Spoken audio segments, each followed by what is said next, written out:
오늘 저희들에게 주시는 말씀은 마태복음 이제 이거 제가 안 바꿨군요. 안 바꿨습니다. 주시는 말씀은 마태복음 11장 2절에서 6절의 말씀입니다. 오늘도 여러분들에게 주시는 말씀이니까 오늘 이 말씀을 받아야겠다라고 하는 열린 마음을 갖고 계시고 말씀을 대했으면 좋겠습니다. 매일같이 저만 설교하니까 여러분들이 나 똑같은 사람이 나와서 맨날 똑같은 설교를 하고 똑같은 말씀 보고 이 형식만 맨날 이렇구나 이렇게 생각하지 마시고요. 하나님이 오늘 우리에게 이 말씀을 주시고 계시는구나.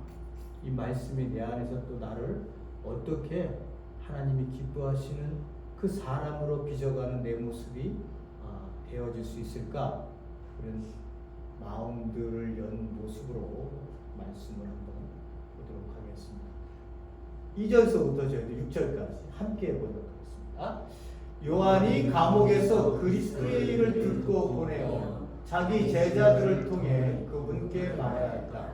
오시는 그분이 선생님이시니까 아니면 저희가 다른 분을 기다려야 합니까? 그러자 예수께서 그들에게 대답하여 말씀하셨다. 가서 요한에게 너희가 듣고 본 것을 알아라. 맹인들이 보게 되고 또한 걷지 못하는 자들이 걸으며 나병 환자들이 깨끗해지고 또한 노화인들이 들으며 또한 죽은 자들이 일으킴을 받고 또한 가난한 자들이 복음을 듣는다. 나 때문에 넘어짐을 당하지 않는 자는 복되다. 아멘. 설교의 제목을 잡아야 될까라고 하는 생각을 해봤습니다. 근데 제가 설교 제목을 나는 무엇을 기대하고 있을까? 우리는 무엇을 기대하고 있을까? 교회는 또 무엇을 기대하고 있을까? 라고 하는 우리의 기대에 대한 부분들을 좀 점검해 보고 저희들이 예수님은 또 우리에게 무엇을 기대하고 예수님은 하나님 아버지 앞에 무엇을 기대하면서 자기의 사역을 사셨을까? 라고 하는 부분들을 제가 좀 여러분들과 함께 나누기 위해서 제목을 이렇게 나누었습니다. 기대해야 한다는 것은 어쩌면 나의 꿈일 수도 있고 나의 희망, 소망이 다 담겨져 있는 그러한 단어이기도 합니다만 정말 가져야 될 중요한 본질적인 기대는 무엇일까라고 하는 것을 저희들이 보려고 하는 거죠. 오늘 본문의 말씀은 세례 요한의 질문으로부터 시작합니다. 여러분에게 한번 말씀을 드렸습니다. 이 부분을요. 세례 요한이 저희들이 기다려야 됩니까? 바로 당신입니까? 기다린다라고 하는 건 뭐예요? 메시아, 당신 메시아입니까? 구약에서 말씀하셔서 오시겠다고 하셨던 하나님이 약속한 그 메시아입니까? 똑같은 말이 그리스도죠. 메시아는 히브리어, 그리스도는 헬라어, 같은 말이에요. 그러니까 그리스도십니까? 이것을 물어봤다는 거예요. 거기에 대해서 오늘 예수님이 자기의 답변을 하시죠. 요한은 왜 그것도 몰라? 그렇게 우리가 생각할 수 있잖아요. 그죠? 그런 부분들을 오늘 좀 보게 될 거고요. 그 다음에 예수님이 이 답변을 하시고 난 다음에 자기의 정체성을 얘기하는 거잖아요. 세례 요한에 대한 평가를 하시고 그 다음에 이 세대가 예수님과 세례 요한에서 어떻게 반응을 그리고 예수님이 세 도시에 대해서 그들이 보인 반응에 대해서 예수님이 화를 선언하시는 부분들이 있고요. 그리고 우리 마지막에 여러분들이 너무나 잘 알고 있는 수고하고 무거운 짐진 자들아 다 내게로 오라 라고 하는 마지막 안식의 초청을 저희들에게 주고 있는 11장 본문의 구조의 말씀입니다. 오늘은 저희들 1번 예수님의 질문과 그 세례 요한의 질문과 예수님의 답변을 저희들이 보도록 하겠습니다. 제가 예정에도 없었던 그게 가족 수련회, 북미 수련회를 갔다 왔습니다. 3개월 전에 신청서를 받았어요. 크루즈를 이렇게 가신다고 하더라고요. 저는 여건도 안 됐고 그래서 다 포기를 하고 저는 안 간다고 미리 얘기를 해놨어. 어플라이를 안 해놨습니다. 근데 가기 일주일 전에 신청하셨던 분이 부부가 바쁘셔갖고 못 가셨어요. 그 빈자리를 이제 저희들에게 가자고, 다 공짜라고, 몸만 오면 된다, 만세, 그리고 갔죠. 어쨌든 저는 가서, 저는 사실 이제 잘 모르고 그분들을 목회자들을 결국 어렵고, 또 제가 모르고 저보다 연세 있으신 분들도 많고 그러니까 어렵잖아요. 그리고 또 그런 여행을, 크루즈 여행은 가면 먹고 자고 쉰다 생각을 많이 한다 갔더니 더 바빠요. 갔더니 왜 그렇게 바쁜지 몰라. 아침 밥 먹으러 가요, 점심 밥 먹으러 가요, 저녁 밥 먹으러 가요, 또 어디 여행 가야 돼, 나가야 된다. 아침에 일어나도 해가 뜨는지 안 뜨는지를 모르는 곳에서 그렇게 하여튼 노일을 보냈습니다. 많은 이야기를 저는 듣는 편이기 때문에 얘기를 많이 하기보다는 은퇴한 목사님은 어떻게 목회를 하셨을까라고 하는 부분도 제가 듣기도 했고요. 은퇴를 준비하시는 분, 그리고 지금 사역하시는 분들의 얘기들을 굉장히 많이 좀 들었습니다. 은퇴를 하셨던 분의 한 분의 말씀이 후회하시는 분이 내가 잘 가르치지 못했다, 가르침에 약했다라고 하는 분들을 말씀하시더라고요. 그래서 그럴 수도 있겠구나. 뭘로 목회를 하셨을까?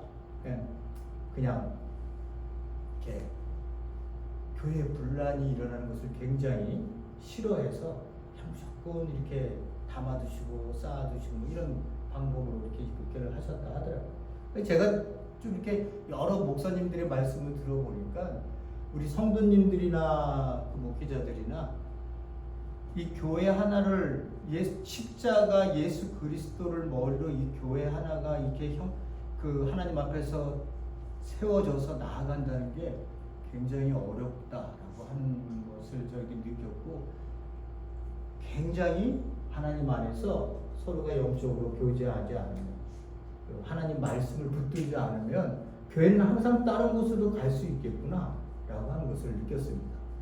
그래서 제가 여러분들에게 굉장히 가르치는 걸로 굉장히 많이 얘기를 많이 하잖아요. 첫 번째고 두 번째는 이유가 뭐냐, 여러분들이 서셔야 한다는데 저는 본질적인 목회에 중점을 두고 있습니다.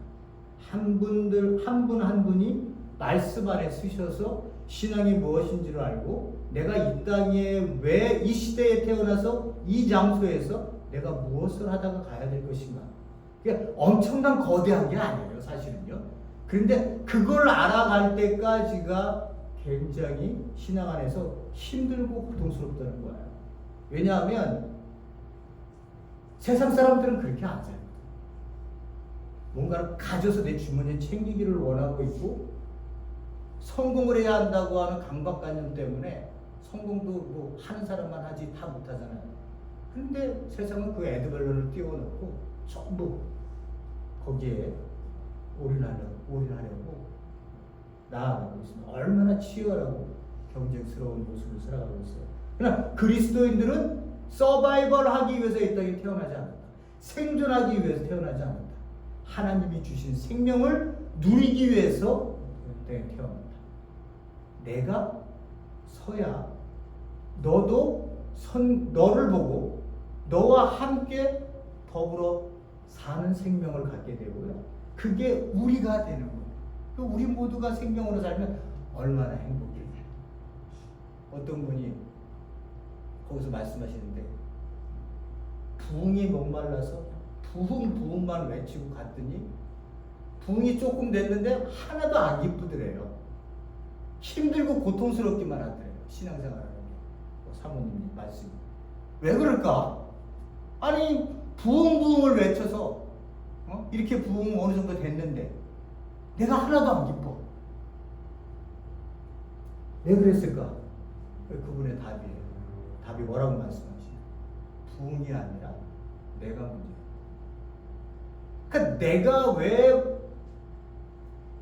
하나님의 존재로 생명을 가진 자로 이 땅에 사는 것이 얼마나 복된 줄을 모르면요, 옆에 누가 와서 있는 사람들이 뭐 늘어나서 우리가 뭐 몇십 명이 되고 몇백 명이 되고 뭐 나를 더 괴롭히는 거예요. 그럼 내가 하는 행위들은 뭐예요? 거기에 맞춰 나가는 행위들은 뭐예요? 전부 종교적인 행위예요. 뭐 집사님, 뭐 권사님, 뭐 장로님 이러면서 이 비유 맞춰가며 신앙생활하는 거. 종교 행위에만 계속 매달리고 있는 이 삶이 우리를 복되게 해주지 못해요. 하나님이 주신 생명을요 절대 깨닫게 해주지 못해요.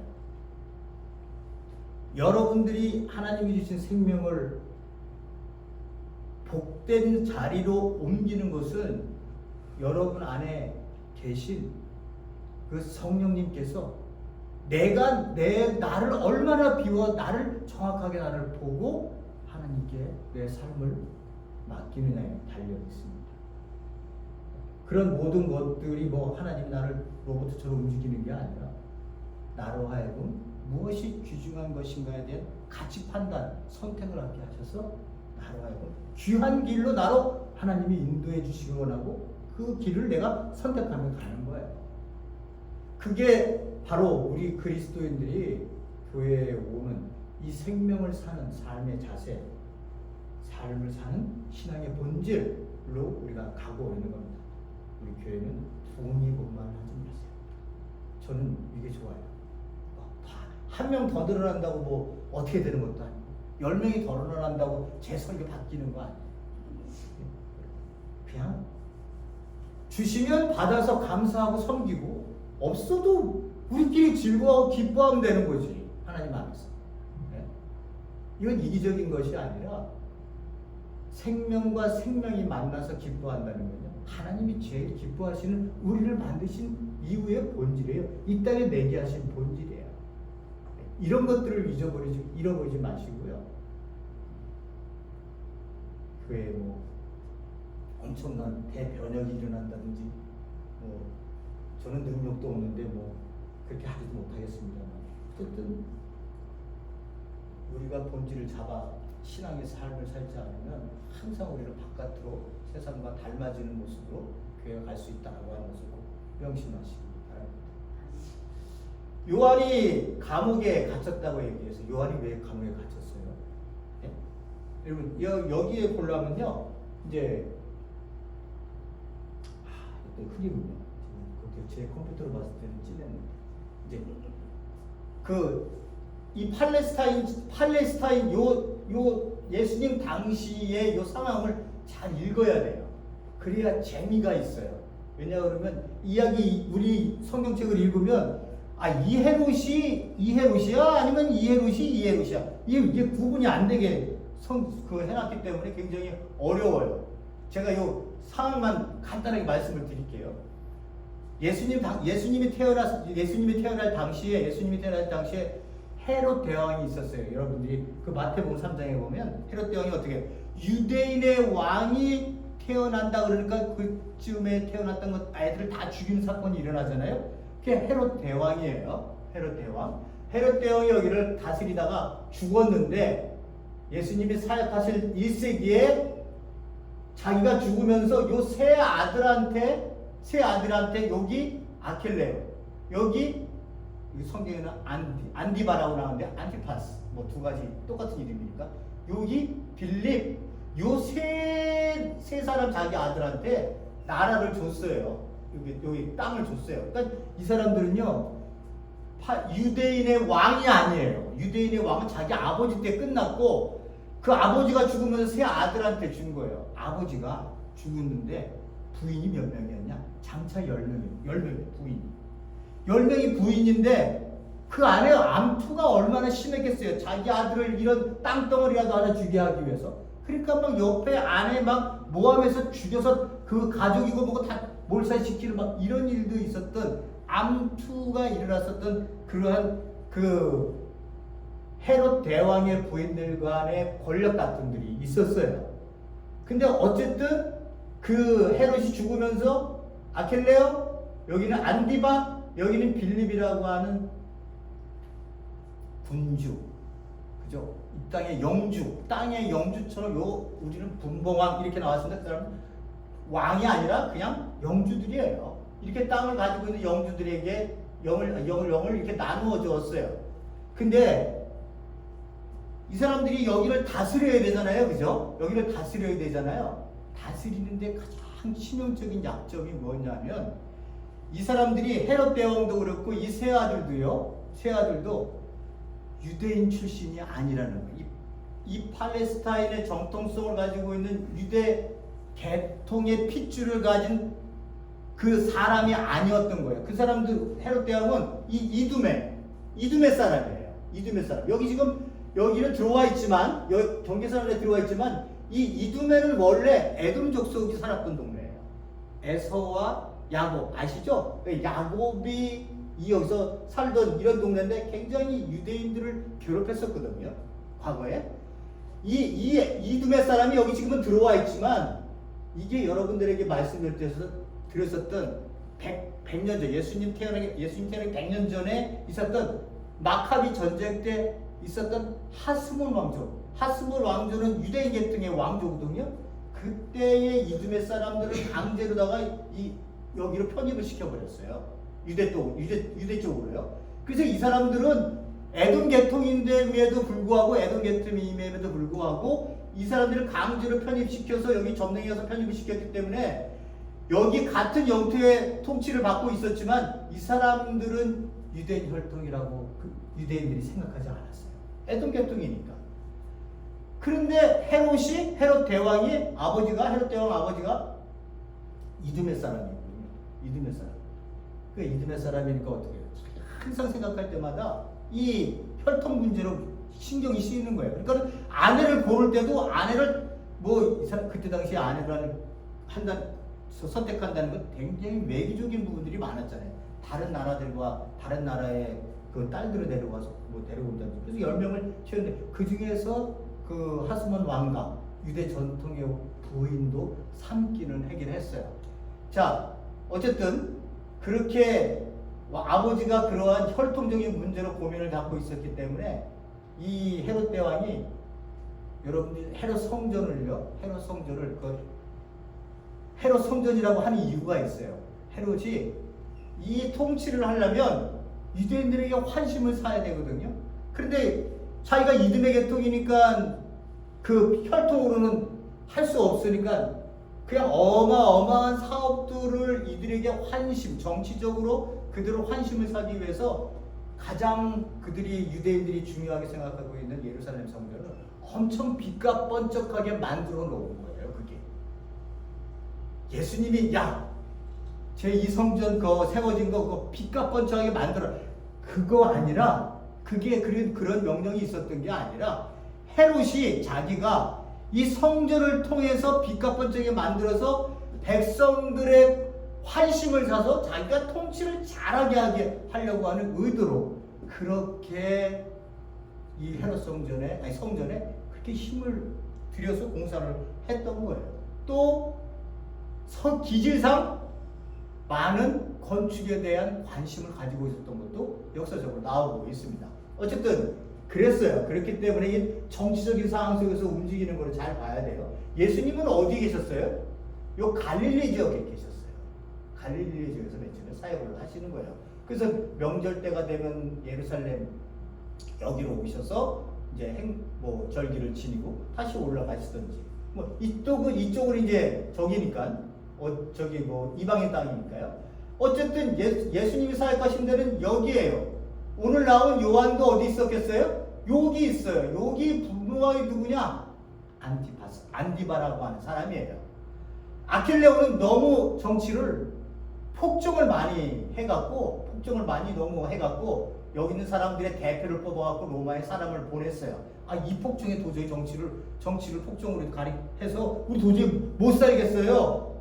그거를 하고서 얘기를 하고 난 다음에 돌아왔거든요. 그거를 아킬레오가 알았어요. 비밀리에 갔는데 유대인들을 2,000명인가 3,000명을 그 자리에서 다 죽여버렸어요. 그리고 난 다음에 그 소식이 또 전해져 버리니까 어떻게 해요? 로마 황제가 여기 아킬레오를 폐해시킵니다. 왕이 없어졌어요. 그 다음서부터 왕이 없어지고 누가 오느냐? 군주가 없어지고 누가 오느냐? 총독이 오기 시작합니다. 총독. 그래서 1대, 2대 총독, 3대, 4대, 5대 쭉 총독들이 갈려가면서 오는 거예요. 그 중에 예수님이 있었던 총독, 예수님 때 왔던 총독이 빌라도예요. 빌라도. 총독이 여기서 맨 처음부터 총독이 맨 처음부터 일대 총독이 온 게 아니라 그 한참 앞에 총독들 많이 있어요.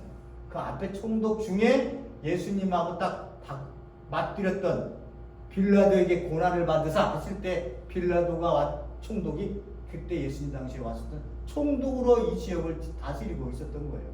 갈릴리아하고 지역하고는 여기는 안디바라고 하는 그 왕은 군주는 그래도 정치는 잘했어요. 군주 저기 하지는 않고요. 그래서 어쨌든 자기가 가지고 있는 혈통의 문제가 있었다고 했잖아요. 그 이두메 사람이기 때문에 그 유대 왕 위대 핏줄을 가지고 있는 왕가, 특히 하스몬 왕가를 통해서 온 핏줄의 여인을 얻기를 간절히 원했어요. 그 사람이 누구냐 보면 여러분들이 잘 아는 헤로디아예요. 헤로디아가 왕이요. 이 왕이 세례 요한을 갖다가 감옥에 집어넣잖아요. 그때 아내에 대해서 세례 요한이 얘기하잖아요. 너 당신 이복 형제인 빌립이라고 하는 사람이 형제 중에 있었어요. 이복 동생이에요. 그 사람의 아내를 네가 취함이 옳지 않습니다. 라고 세례 요한이 얘기를 한 거예요. 거기에 이 안디바가 화가 나서 저걸 어떻게 할까? 그랬는데 군중들이 세례 요한을 선지자로 믿고 있었기 때문에 함부로 손을 못 대고 있었는데 헤로디아의 딸 살로메가 춤을 춰서 너 소원하는 게 뭐니? 왕이 물어보니까 세례 요한 목 주세요. 이거였잖아요. 그죠? 그게 헤로디아가 어떤 존재였냐면 그 사람이야말로 왕족의 혈통을 가지고 있는 유대 왕족의 혈통을 가지고 있는 여인이었어요. 그러니까 안디바가 자기 이복 형제인 빌립, 요 빌립 아닙니다. 자기의 이복 형제였던 빌립의 아내인 헤로디아를 데리고 와서 자기 아내를 삼는 거예요. 그거 왜 삼았겠어요? 남의 아내를 왜 뺏었겠어요? 자기 정치적 권력에 가리키는 데에 가장 걸림돌이 되고 있는 그 계통, 내 혈통이 이두메 혈통이라는 것 때문에 그래요. 그러니까 유대인들은 이 사람들을 인정했겠어요? 이 세 사람을 인정을 안 했어요. 왜? 유대인 혈통에 있는 사람이 없으니까. 그러니까 아내라도 혈통을 내가 갖기 위해서 그 헤로디아를 취한 거죠. 그랬더니 이제 세례 요한이 거기에 대해서 얘기한 거 아니에요. 네가 당신이 그렇게 하는 건 율법상 잘못된 일이라고. 거기에 그것 때문에 이제 감옥에 집어넣고 이제 대기하고 있는 중에 이제 죽었던 거 아니에요. 그 세례 요한이 아직은 그러니까 여기 나온 것처럼 아직 세례 요한이 어떻게 죽었어요? 안 죽었어요? 아직은 죽지 않은 상황에서 감옥에 갇혀 있던 상황이에요. 여러분들이 정치 상황을 여러분들에게 알려드리기 위해서 제가 말씀을 드린 거예요. 그러니까 여러분들이 왕 나왔다 그러고 다 한 왕이구나 이렇게 생각하시면 안 돼요. 그 군주 같은 왕. 그러니까 이 사람들이 원했던 건 뭐였겠어요? 여기 오는 사람들이 여기로 새로 오는 그 분봉왕이나 이런 사람들이 원하는 게 뭐였겠어요? 이스라엘의 왕이 되는 게, 유대인의 왕이 되는 게 꿈이었어요. 이 세 영토를 통합적으로 황제로부터 너 유대인의 왕으로 내가 지금 임명해 줄게. 이게 그 사람들이 가지고 있는 로망들이었어요. 이 세 사람 여기 있던 사람들이에요. 네? 왜? 즉 나눠져 있어요. 근데 유대인의 왕이 등장했대. 유대인의 헤롯이 이제 그것 때문에 이제 꼭지가 도는 거죠. 그리고 예수님이 어떻게 총독으로 여기 왔는지 총독으로는 빌라도하고 얘기하고 있는데 네가 유대인의 왕이야? 이렇게 얘기를 하는 거예요. 그러니까 유대인의 왕이라고 하는 말이 굉장히 정치적이고 굉장히 위험한 말일 수밖에 없는 거예요. 그러니까 예수님이 뭐라고 말씀하세요? I am, 나 맞아. 근데 내 나라는 이 나라에 속한 게 아니라 너희 나라에 속한 게 세상 나라에 속한 것이 아니라 이 나라는 하나님의 나라에 하나님의 나라의 통치자로 내가 이 땅에 왔다고 말씀하시잖아요. 예? 그 모든 상황들을 이 사람들이 영적으로 깨어 있지 않으면 모든 건 정치적으로 움직이는 거예요. 복음이란 단어도 정치적인 거고요. 그리고 뭐 여기 나오는 뭐 구주, 하나님의 아들, 뭐 저기 하나님의 아들, 그리고 구세주, 뭐 이런 단어들 전부 다가 정치적인 용어들이에요. 황제들에게 썼던 얘기들이니까. 근데 그런 왕은 제껴두고 우리에겐 다른 왕이 있습니다 라고 얘기하니까 추억을 이제 영적으로 생기기 시작한 거죠. 조금이라도 이해하셨으면 좋겠습니다. 자, 요한이 이렇게 감옥에 있는데 그리스도의 일을 듣고 보내요. 듣고 감옥에서 요한이 듣고 사람을 보냈어요. 누구를요? 자기 제자들을 보냈어요. 그러면서 뭐라고 말씀하시냐? 오시는 그분이 선생님이십니까? 아니면 저희가 다른 사람을 기다려야 됩니까? 이렇게 물어본 거예요. 자, 보세요.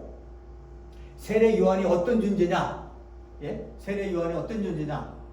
말라기 맨 마지막 장이 뭐예요? 구약의 맨 마지막 말라기 장이 4장이어서 1절에서 6절로 끝나요. 우리는 말라기 얘기하면 뭘 먼저 딱 떠올라요? 11조. 11조만. 왜 그놈의 11조. 저도 교회 다닐 때 얼마나 많이 들었는지 그냥 말라기에 대한 11조. 채워주나 안 채워주나 해봐라. 맨날 이 얘기하고 머릿속에 집어넣어서 저도 지금 말라기 얘기하면 11조 이거부터 떠오릅니다. 그런데 제일 중요한 부분이 이 마지막이에요. 마지막에 신약을 연결하는 예수 그리스도를 그 메시아를 기다리는 이 부분이 맨 마지막에 우리에게 주시는 하나님의 말씀이에요. 4장 마지막에 나오는 거예요. 보세요. 나 만군의 주가 말하는 용광로의 불길같이 모든 것을 불살라버린 그런 날이 온다. 하나님이 오신다. 모든 교만한 자, 악한 자, 이런 자들 모두 지푸라같이 타버릴 것이다. 그날이 오면 어떤 날이 오면요? 하나님이 오면 불이 그들을 불살라 그 뿌리와 가지를 남김없이 다 떼어버릴 것이다. 이 말을 듣고 있는 유대인들은 기다리고 있는 거예요. 이미 이 얘기가 벌써 예수님 당시에 이야기를 읽는 사람들은 벌써 500년이 훨씬 지난 그 세대에서 지금 주어진 말씀을 지금 읽고 있는 거 아니에요. 유대인들은. 그죠? 그러고 난 다음에 이제 2절, 3절 쭉 나오고 3절, 4절까지 나오다가 5절에 보면 뭐라고 하느냐? 주의 크고 두려운 날이 이르기 전에 하나님이 임하시기 전에 내가 너에게 엘리야 선지자를 보낸다는 거예요. 엘리야 선지자. 누구예요? 그럼 유대인들은 어떻게 해요? 엘리야를 기다렸을 거 아니에요. 엘리야가 어떻게 올까? 불가마 타고 죽지 않고 슝 올라가는데 그거 타고 내려올까? 이렇게 환상하는 사람들도 있었어요.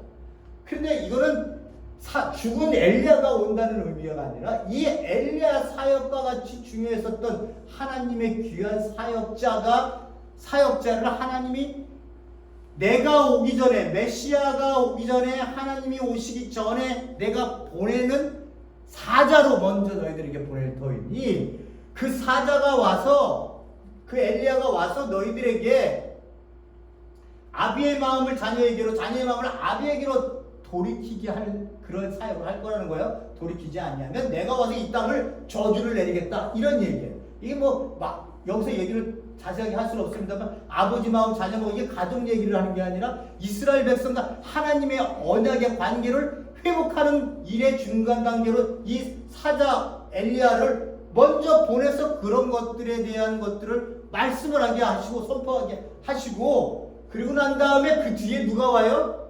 하나님이 오신다는 거예요. 하나님이 오신다.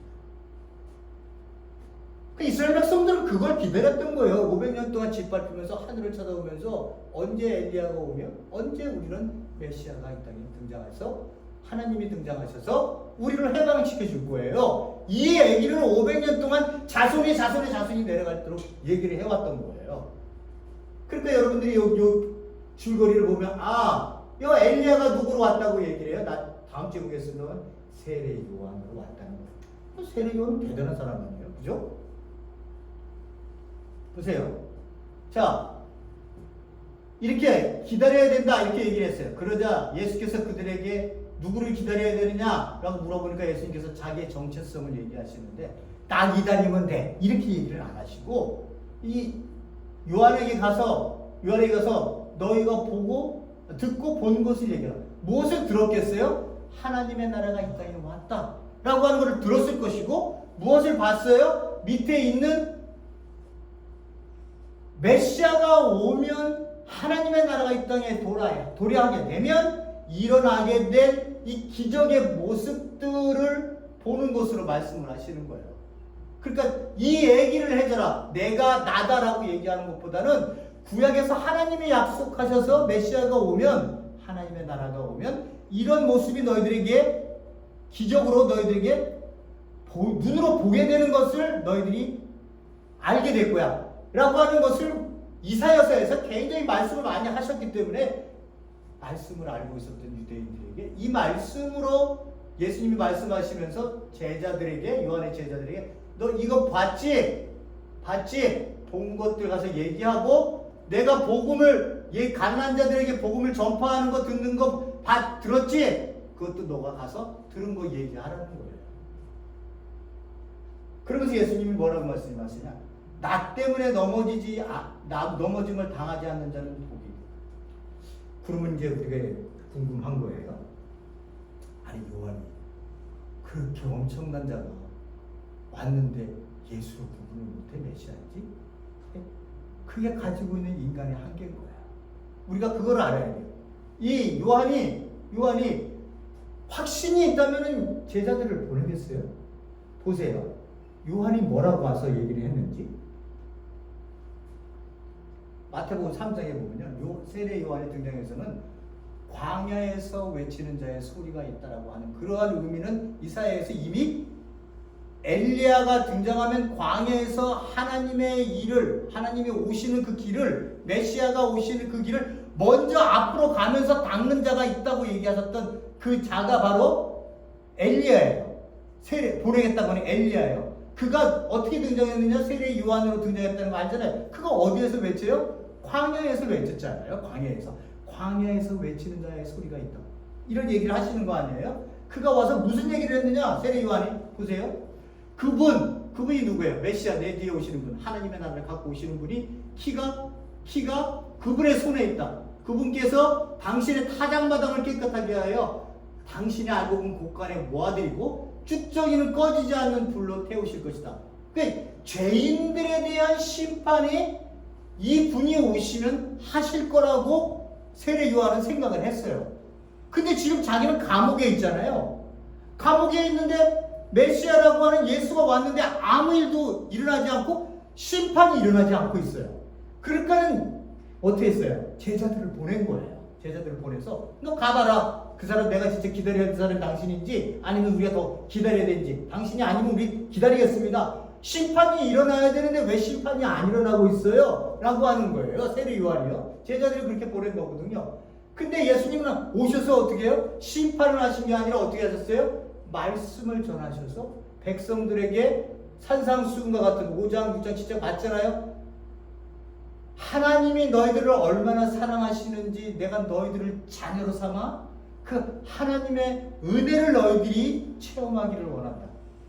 그 은혜 가운데 너희들이 구원이 무엇인지를 알고 너희들이 이 땅에 이렇게 기적들을 통해서 치유를 통해서 인간이 회복되어 하나님 앞에 바로 산다는 게 뭔지를 내가 너희들에게 알기를 원한다고 하는 그 사랑의 그 말씀에 그들을 초청을 하고 계시는 거 아니에요. 그러니까 이 세례 요한은 심판이 올 거라고 생각했는데 예수님은 가르치시고 기적을 일으키시고 죄인들과 먹으면서 그들과 함께 식탁의 교제를 가지면서 먹고 마시고 웃으면서 삶의 얘기를 얘기하고 하나님의 나라를 얘기하고 아픈 자에게 용서를 해주고 그 병든 자를 고쳐주고 하는 이러한 역사를 예수님께서 하고 계시니까 이 세례 요한이 거기에 대해서 혼동을 하고 있는 거예요. 그러니까 하나님의 나라가 시작이 됐다. 근데 아직은 이루어지지 않았다. 그러니까 여기서 얘기하는 이런 것들은 언제 일어나는 거예요?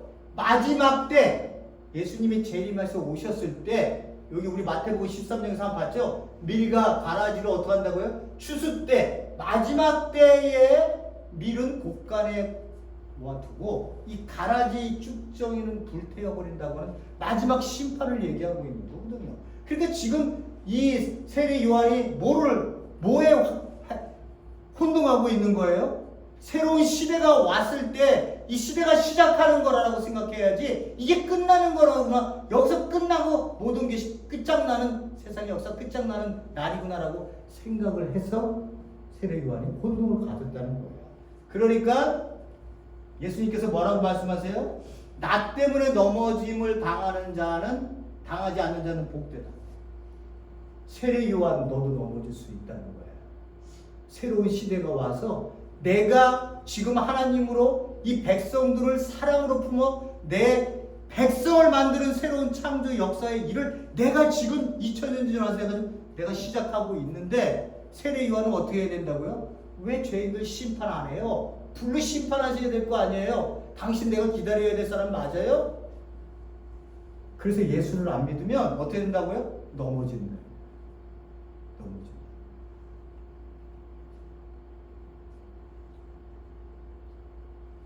넘어진 사람들, 그렇지만 하나님이 회복시킨 사람들이 있어요. 우리가 관심이 어디 있나 보세요. 우리가 관심이 어디 있나? 자 보세요. 베드로, 우리의 기대예요. 우리가 기대하는 거. 제자들의 기도가 우리의 기도예요. 예수님께서 내가 나를 누구라고 얘기하디? 그러니까 사람들이 뭐 예레미야, 엘리야, 뭐 선지자 중에 누구라고 얘기한다, 막 얘기하잖아요. 그때 예수님이 베드로에게 얘기하는, 너 그럼 제자들에게, 그럼 너희들은 내가 누구라고 생각하느냐? 그랬더니 베드로가 용기 있게 주는 그리스도시요 살아계신 하나님의 아들입니다. 이렇게 예수님이 얼마나 기뻐하세요. 바요나 시몬아, 너가 그거 알게 한 게는, 너가 그걸 알아서 고백하는 거는 네 엄마 아빠가 가르쳐준, 이 세상이 가르쳐준 게 아니라 하늘에 계신 네 아버지가 너로 알게 하셨다, 이렇게 얘기하시잖아요. 그리고 난 다음에 그 메시아가, 그리고 난 다음에 예수님이 뭐라고 말씀하시냐 하면, 내가 예루살렘에 올라가서 장로들 대장들은 율법학자에게 고난을 받고 죽임을 당해야 한다. 그리고 난 다음에 4일에 살아나야 돼 라고 비로소 말씀하셨어요. 한 번도 말씀하신 적이 없어요. 언제 말씀하셨냐? 내가 메시아다, 하나님이 보내신 메시아로 주는 그리스도시여 살아계신 하나님의 아들입니다라고 하는 이 고백이 제자들 앞에 선포되어 바요나 시므나 복이 있다라고 얘기했었던 예수 그리스도가, 그래 그게 나야 라고 하는 것을 인정하셨을 때, 그 다음에 내가 근데 왔는데 내가 어떻게 되어야 되는지 알아? 나 여기 고난받고 죽어서 사흘 안에 다시 부활해야 돼. 제자들한테 얘기를 한 거예요. 그러니까 메시아는 잘 먹고 잘 살기 위해서 이 땅에 온 게 아니라는 거예요. 내가 유대인들 종교 지도자 사내들인 70명 모이는 그 최고 의열 기구에 가갖고, 나 하나님 보내신 메시아야, 라고 압수하고 타협하면서, 그래 너희들이 원하는 게 뭐야, 내가 다 이루어줄게, 이렇게 하면서 권력을 잡고 같이 노누면서 자기의 인생을 이 세상에 사는 사람들처럼 편안하게 가지 않으신 분이라는 거예요. 나는 죽기 위해서 왔다는 거예요. 죽기 위해서 왔다는 거예요. 그래서 내가 부활한다는 거예요. 그 얘기를 베드로가 딱 듣는 순간에 화가 엄청난 거죠. 왜 죽어요? 왜 죽어요? 아니 당신 그런 능력 갖고 있는데 예루살렘 들어가서 뒤집어 엎읍시다. 엎어서 혁명합시다 우리. 그까짓 거 당신 능력 3분의 1 아니 10분의 1만 사용해도 이거 뒤집어 다 엎을 수 있습니다. 이 제자들의 사고 오시기에요. 아직도 하나님의 나라에 대한 이해나 예수 그리스도의 십자가의 죽음과 부활에 대한 의미가 아직 와닿지 않았기 때문에 그들은 항상 그 생각을 갖고 예수를 따라다녔던 거예요. 그러니까 화가 나니까 어떻게 베드로가 예수를 따로 붙들어 갖고, 예수님 안 됩니다. 절대로 그런 일이 일어나면 안 됩니다. 예수를 꾸짖기 시작한 거예요. 근데 우리는 성경책이 간하여 가로되, 어떻게 베드로가 예수님을 꾸짖어? 여러분 성경책 NIV를 다 쳐다보세요. begin, revoke, 꾸짖기 시작하는 게 있어요. 네 능력이면 뒤집어 엎을 수 있어. 그때 예수님 뭐라고 얘기했어요? 사탄아 내 뒤에 오라. 너는 나에게 걸림돌이다. 아까 걸려 넘어진다. 다 이런 뜻이에요. 내가 나를 내 사역을 하지 못하게 하는구나. 하나님의 뜻대로 나를 살지 않게 너가 만드는구나. 나를 유혹하고 있구나. 이런 뜻이에요. 전부. 너는 하나님의 일을 생각지 않고 사람의 일을 생각해. 세례 요한이 자기가 생각하기에는 심판이 일어나서 지금 엄청난 그 죄인에 대한 그러한 일, 그 하나님의 그 사역이 일어나야 되는데 예수님은 그렇게 시작을 하나님의 나라의 시작을 그렇게 하시지 않잖아요, 그죠? 그러니까 그렇게 생각하면 안 된다는 거예요. 아무리 세례 요한이 엘리야를 대신해서 그 하나님의 사역을 일으킨다 하더라도 하나님의 일을 자기 온 사역을 우리가 봤을 때 엄청나네 그렇게 하더라도 그가 예수 그리스도를 정확하게 이해하지 못하고 그 사역을 이해하지 못하면 넘어질 수 있다. 그럼 뭐가 되는 거예요? 사탄이 되는 거예요. 뿔을 가졌다고 사탄이 되는 게 아니에요. 뿔을 가졌다고 사탄이 되는 게 아니고 여기다가 피 흘리고 나타나서 하얀 수복 입고 나타났다고 사탄이 아니에요. 그런 게 사탄이에요. 아버지의 뜻을 베드로가 여기서 주는 그리스도 여기서 예수님이 이렇게 내가 고난받고 십자가에 죽었다 부활하신다 그랬을 때 예수님 그 길 따라가겠습니다. 이렇게 했어야 되는 거잖아요. 그죠? 근데 어떻게 해요? 내 기대는 아니거든. 내 기대는 그게 아니라 뒤집어 엎어야 되는데 여기에 걸린 거거든요. 그게 사람의 생각. 봐보세요. 사도행전 1장 6절에 예수님이 승천하시기 바로 직전이에요. 하나님의 나라의 일을 40일 동안 가르치시고 난 다음에 바로 지금 승천하려고 그럴 때 제자들이 한 자리에서 모였을 때 예수께 여쭤봐요. 어느 제자가 물어봤어요. 주님께서 이스라엘에게 나라를 되찾아 주실 때가 바로 지금입니까? 이 사고의식은 어디서 나온 거예요? 네? 아까 말씀드렸다시피 메시아가 오면 순한 메시아가 아니라 그 어린 양처럼 그냥 이리 끄면 저리 가고 이렇게 볼품없는 그런 메시아 말고 정치적으로 왕을 가진 다윗 왕과 같은 왕이 와야 이 로마를 무너뜨릴 수 있는 건데 그러니까 그 사람들이 그걸 기다렸던 거 아니에요? 민족적 지도자, 정치적 왕, 힘을 가진 왕이 당장에 와야 되는데 그런 왕으로 예수님이 오시지 않잖아요. 사도들은요, 예수가 승천해서 부활해서 지금 승천하시기 바로 직전까지 자기네 나라가 있잖아요. 내 나라를 되찾을 때가 지금입니까? 그 예수님이 뭐라고 하세요? 이러한 이 때에 대한 얘기는 나한테 얘기하지만 그건 하나님 아버지에 관한 때에 속해 있는 거예요. 너희들은 복음을 들고 어떻게 해요? 유대와 사마리아와 땅 끝까지 가서 내 증인이 너희들은 될 거야 라고 하는 거예요. 그러니까 우리의 기대가 항상 이런 식으로밖에 안 나가는 거예요. 우리가 우리 자신들을 돌아보는 시간들을 갖는 거죠. 우리의 기대는 어디에 있을까? 제가 초반에 말씀을 드렸습니다. 우리의 기대는 어디 있을까? 내가 잘 돼야 되는 일에 내가 이 세상을 살다가 하는데 내 기대가 있어야 될까? 아니면 내가 이 자리에 오리라고는 내가 어떻게 생각했어? 근데 내가 지금 이 자리에 와 있네? 그럼 이 자리에서 하나님이 나에게 무엇을 원하시는 거야? 아버지가 원하는 일이라면 살아야 되는 게 내 그리스도인들의 신앙의 삶의 본질 아니야? 그렇다고 나는 왜 여기 있지? 저 집사님, 장로님, 권사님 왜 만나게 하셨지?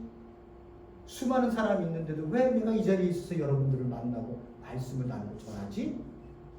여러분들은 왜 거기 앉아서 저와 함께 이 말씀을 들여다보고 고민하게 하고 생각하게 하지? 이런 것들이 세상적인 일에 대한 일들은요, 제가 말씀을 많이 들었다시피 하나님의 나라가 왔다는 건 세상 나라가 잘못됐기 때문에 그 대안으로 하나님 나라가 이 땅에 온 거예요. 그러니까 세상 나라를 보시면서 아픔과 고통과 슬픔과 인간답지 않게 살고 있는 인간의 모습들의 그 인생사를 보면서 여러분들이 나도 하나님을 믿지 않아서 저렇게 살다가 여기로 왔지? 아니면 나보다 더 심하게 사는 사람들이 저기에 저렇게 너부러져 있네? 저 어떻게 하지? 저들에게 어떻게 복음을 전하지? 나에게 그런 복음을 전할 기회가 올까? 자기의 위치에서 자기의 삶을 살다. 세상적 기대 말고요. 하나님 나라적 사고의식에서의 기대를 갖고 사셔야 돼요. 교회 똑같은 거예요. 똑같은 거예요. 예수를 따르는 십자가에 예수를 따르는 자들이라며. 예수가 간 길 뻔하잖아. 어떻게 간지 알잖아. 근데 왜 니네들은 번영, 영광 그런 것들을 하나님의 이름으로 팔아서 니네들 왜 성도들 대다 놓고 헌금 걷어서 교회 크게 하고 목회자 권력 세서 누구도 못 덤비게 만들고 장로들과 파워 싸움하고 왜 니네들이 이런 짓 하냐? 예수가 그러는 거 한 번도 나 못 봤는데 믿지 않는 사람들도 다 알고 있어요. 그렇게 가면 안 된다. 교회가 대기업이 돼서는 안 된다. 교회가 기업이 돼서 매니저만 되면 안 된다. 다 알고 있어요. 여러분들이 가정이든 사회든 직장이든지 그리스도인은 내 존재 자체는 안 변해요. 아버지의 뜻에 관점으로 내 삶이 이루어지기를 원하는 곳에 있다면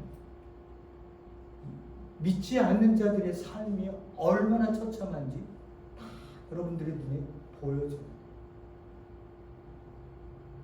그런 삶이 내 안에요. 아픔으로 와 닿아야 내가 그들을 위해서 눈물을 흘릴 수 있어요. 네. 얼마나 아프게 사는지 그런 것들이 내게 아픔으로 와 닿아야 내가 하나님 나라 안에 와서 내가 하나님의 백성이 돼서 내가 하나님의 그 제자로 이 땅을 산다고 하는 그 의미를 알아요. 의미를. 이렇게 살면 안 되는 거죠. 하나님의 이 생명을 이렇게 살라고 준 게 아니지. 이런 것들을 내가 알게 된다. 그러니까 너가 보이기 시작하는 거야. 너가. 옛날에는 그냥 아유 모르게 생각해서 나와 너 제가 말씀을 드렸잖아요. 너는 나의 이용에 대해서 아니면 관계없어. 너로 안 보고 그것으로 보는 거야. 그것 이용에 대해서. 교회 나왔어요. 하나님 마틴 부보가 한 얘기예요. 엄청난 얘기죠. 하나님을 유로 안 보고 it로 보는 거예요. 이용의 대상. 그래서 하나님 여기 앉아 계세요. 제가 여기서요. 예배 이렇게 열심히 드리고 있잖아요. 저 무릎 꿇고 기도도 하고 있어요. 하나님 거기 앉아 계세요. 예배 드릴 테니까 선교 드릴 때 거기 앉아 계세요. 저한테는 들어오지 마세요. 아우 저 감당 못하니까 들어오지 마세요. 거기 앉아 계세요. 열심히 예배 드리고 찬양. 관계를 안 맺어요. 관계를 맺어야 내 가슴이 가지고 있던 삶의 모든 가슴이 깨져야 되는데 이 깨지는 역사를 아프니까 경험을 안 하려고 그러는 거예요. 경험을 안 하려고. 그러니까 섬겨 드릴게요. 여기 계세요. 여기 계세요. 그리고선 하나님 필요할 때마다 하나님 우리 교회 헌금 필요해요. 우리 교회 돈 필요해요. 뭐 필요해요. 그때만 무릎 꿇어서 하나님 해주세요. 다 내 뜻, 내 기대에 맞춰서 교회가 움직여지기. 그건 신앙 아니에요. 그건 신앙 아니에요. 예수를 따르는 자들이 어떻게 그렇게 살 수 있어요? 하나님을 만난 사람이 어떻게 그렇게 살 수 있어요? 하나님을 알게 되면 생명을 먼저 알게 돼요. 내 생명이 어떻게 살아야 되는지. 그러니까 남을 볼 필요가 없는 거죠. 맨 처음에 내가 얼마나 부족한지. 옆에 형제 똑같아요. 부족해요. 부족하고 나도 부족하니까 이해되죠. 아내와 남편이 무슨 완벽해서 살아요? 다 똑같은 거죠.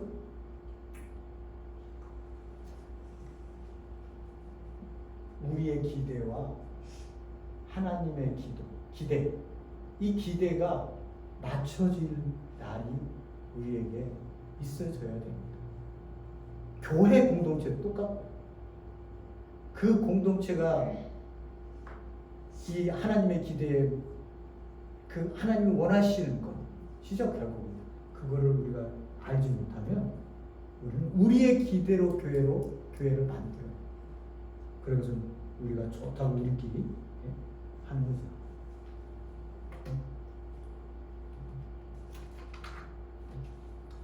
드릴 말씀 다 드린 것 같습니다. 한 가지. 그냥 가죠. 기도하시겠습니다. 고맙고 감사하신 하나님 아버지, 하나님, 우리는 교회에 올 때에, 예수를 믿을 때에, 하나님을 믿을 때에 우리의 기대가 있습니다. 근데 하나님을 알고 나니까 우리의 기대가 얼마나 어리석은지 알게 됐습니다. 하나님은 나에 대해서 기대를 갖고 계신다는 것을 알게 됐습니다. 내가 기대를 한 게 아니라 하나님이 먼저 나에 대해서 기대하고 계시다는 것을 알게 됐습니다. 내가 내 안에서 예수 그리스도의 십자가로 얻은 이 새 생명이 얼마나 귀하고 복되고 존귀한 것인지를 알기를, 함부로 사라지는 것이 아니라고 하는 것을 알게 하셨습니다. 하나님, 우리로 이 세상 속에서 그 아버지께서 나를 찾아오셔서 보여주신 이 영적 생명, 그래서 이제 새로운 길을 걸어가는, 이 세상 사람들은 알지 못하는, 우리만 알고 있는 그 길, 우리만 알고 있는 그 길을 나 같은 놈을 불러서, 나같이 죄 많은, 하나님 앞에 내놓을 곳 없는 나 같은 존재를 그 사랑으로 불러서 나를 품으셔서 그 생명의 길을 가게 하셔서 복된, 정말 기쁜 이 삶의 자리에 옮겨놓으신 것을 하나님 너무나 감사를 드립니다. 우리 사랑하는 성도님들과 함께 우리가 이것을 누리게 하시고, 우리가 이 누림을 통해서 하나님이 기뻐하셔서 그게 내가 받는 영광이지 라고 하는 이 말씀을 우리가 들을 수 있는 그런 우리 교회 공동체가 되게 도와주시옵소서. 예수님으로 기도했습니다. 아멘.